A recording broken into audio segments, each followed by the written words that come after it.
আমাদের দেশে যত দিনদারি আছে, যত নিয়ম কানুন আছে, কিছু আছে নবীর সুন্নত আর কিছু আছে আমাদের সুন্নত, মানে আমাদের পদ্ধতি, আর কিছু নবীজি মুহাম্মদ রাসূলুল্লাহ সাল্লাল্লাহু আলাইহি ওয়াসাল্লামের পদ্ধতি। আল্লাহ যে আমাদের দিন দিয়েছেন আল্লাহর স্বার্থে না বান্দার স্বার্থে? কথা বুঝেছেন তো? আমরা নামাজ পড়লে, দোয়া করলে, দান সদকা করলে আল্লাহর তো কোনো উপকার নেই। আমাদের মনটা ভালো হবে, আমাদের বিপদ কাটবে, আমাদের অন্তরে শান্তি আসবে, মানুষের উপকার হবে, ঠিক না ভাই? তাহলে আল্লাহ যে হুকুম আকাম দিয়েছেন এটা আল্লাহর স্বার্থে না বান্দার স্বার্থে? গুড। মুহাম্মদ রাসূলুল্লাহ সাল্লাল্লাহু আলাইহি ওয়াসাল্লাম যে আমাদের নিয়ম কানুন শিখিয়ে গেছেন তার স্বার্থে না আমাদের স্বার্থে? আমাদের। আর আমরা হুজুররা যে সব নিয়ম বানাই এগুলো সাধারণত আমাদের কিছু স্বার্থ থাকে, রাগ করেন না। কেমন?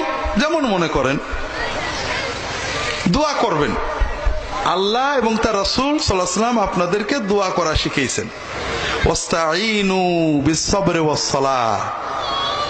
কানা রাসূলুল্লাহ সাল্লাল্লাহু আলাইহি ওয়াসাল্লাম ইযা হাযাবাহু আমরুন লাজা'a ইলা-স-সালাহ সাল্লাল্লাহ কুল্লা শাইইন হাত্তাল মিলহা হাত্তা শিসআন না'লিদান কাতা। আল্লাহ বলছেন তোমাদের যে কোনো বিপদ আপদ কষ্ট অসুবিধে আল্লাহর সাহায্য চাও, সালাত আদায় করো, নামাজ পড়ে নামাজের সেজদায় যে দোয়া করো, নামাজ পড়ে কাঁদো, আল্লাহর কাছে সাহায্য চাও, সবর করতে থাকো, আল্লাহ বিপদ কাটিয়ে দেবে।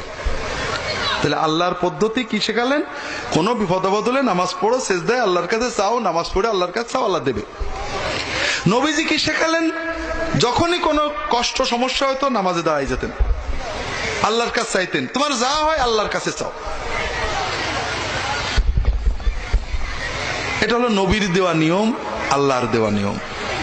আমরা বললাম আলহামদুলিল্লাহ, আপনার যখন বিপদ আপদ হয় আমাদের কাছে আসবেন, আমরা ইনশাল্লাহ দোয়া করে দেব, দরকার হলে আমাদের সবাইকে নিয়ে দোয়া করব, আপনি আমাদের শুধু জি টাকা পয়সা দিয়ে দিলেই হবে, ঠিক আছে না? আচ্ছা বলেন তো আপনার জন্য সুবিধা কোনটা আর আমাদের জন্য সুবিধা কোনটা? বলেন না ভাই।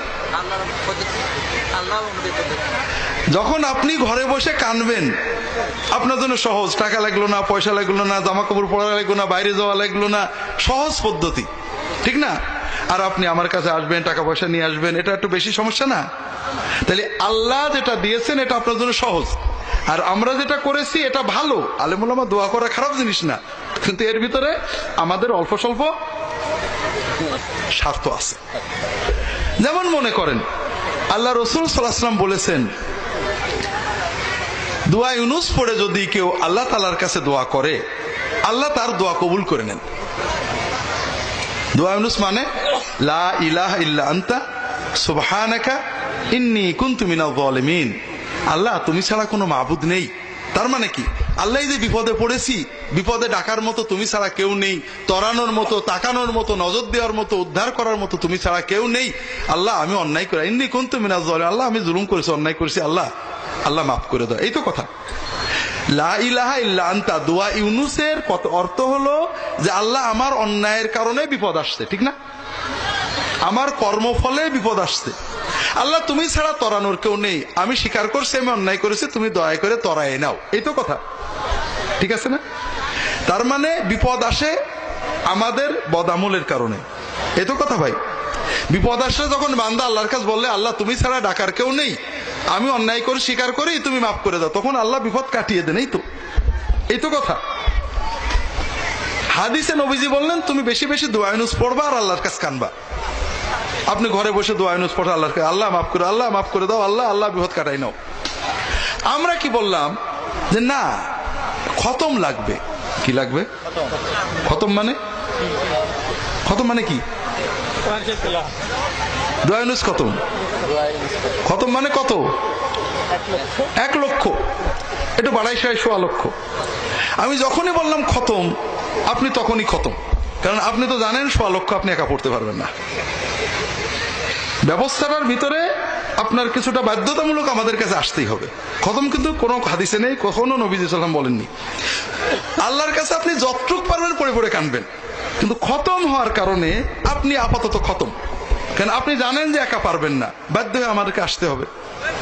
এখন অনেক জায়গায়, আমি জানি না আপনাদের চুয়াডাঙ্গায় কি নিয়ম, অনেক জায়গায় নিয়ম আছে 40 জন আলেম আসবে, এসে দোয়া ইউনুস পড়বে। কি বলবে? লা ইলাহা ইল্লা আনতা সুবহানাকা ইন্নী কুনতু লা ইলাহা ইল্লা আনতা সুবহানাকা ইন্নী কুনতু মিনাজ জালিমিন। ঠিক না?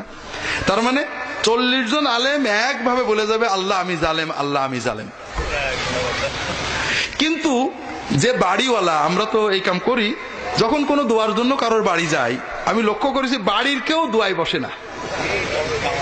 হ্যাঁ, তার মানে কি? খেয়াল করেন, 40 জন হুজুর প্রত্যেকেই বলছে আল্লাহ আমি জালেম, কিন্তু যার অন্যায় আল্লাহ বিপদটা দিয়েছেন সে কিন্তু কিছুই বলছে না, কারণ সে একমাত্র ওই 40 জনের ভিতরে একমাত্র আলেম যে কোনো অন্যায় করিনি। এই সিস্টেমটা ভালো হলো না।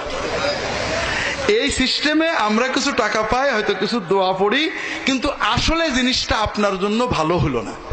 আপনি যে অন্তর দিয়ে কানবেন, আপনি কানলে কি হতো? 1 নম্বর আপনার বিপদ কেটে যেত। 2 নম্বর, আল্লাহ বিপদ দেন তো আল্লাহ কিছু পাওয়ার জন্য না, আপনার জন্য। বান্দা যখন বিপদে আপদে আল্লাহর কাছে কান্দে, বাপের অসুখ, মায়ের অসুখ, ছেলের অসুখ, খালি কান্দে, সেজে যে কান্দে। খুব ভালো করে বুঝুন, দুনিয়ার শান্তে, ব্যবসার জন্য, ছেলের জন্য, মেয়ের জন্য আল্লাহর কাছে কানতে কানতে আপনি আল্লাহর ওলি হয়ে যাবেন।